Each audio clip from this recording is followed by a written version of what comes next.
যে শাহরিয়ার কবির সে যখন আওয়ামী লীগ ক্ষমতা থাকে, সে যখন দেশে থাকে, আর আওয়ামী লীগ যখন ক্ষমতা থাকে না তখন দেশের বাইরে চলে যায়। মোজাম্মেল হক বাবু এবং আরেকজন আলোচিত ব্যক্তি শাহরিয়ার কবির, এই দুজনকে বিজ্ঞ আদালতে রমনা থানা একটি হত্যা মামলায় আদালতে উপস্থাপিত করা হয়। এবং আপনারা এও জানেন যে এই যে মোজাম্মেল হক বাবু, এই স্বৈরাচারের 15 বছরের স্বৈরাচারের একজন দোসর, সে সাংবাদিকতার নামে একজন অপসাংবাদিকতা করে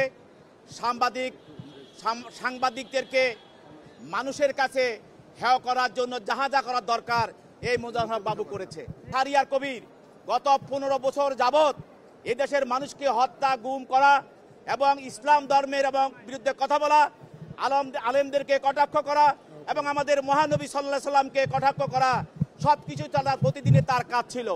এবং সেইভাবে একজন নাস্তিক হিসাবে, ইসলাম বিদ্বেষী হিসাবে সেই স্বৈরাচারী হাসিনাকে সে সহযোগিতা করেছে।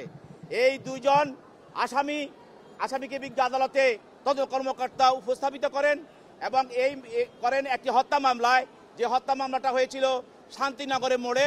সেখানে লিজা আক্তার নামে একজন আন্দোলনকারী, ছাত্র জনতার আন্দোলনকারী, সে নিহত হয়।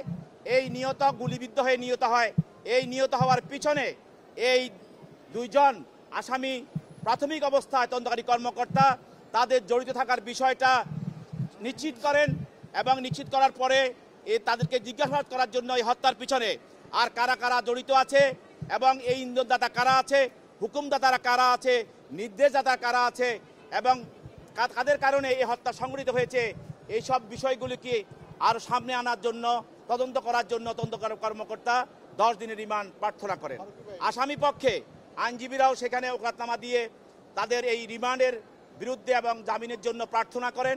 বিজ্ঞ আদালত উভয় পক্ষের শুনানি অন্তে এই আসামিদ্বয়ের বিরুদ্ধে 7 দিনের রিমান্ড মঞ্জুর করেন।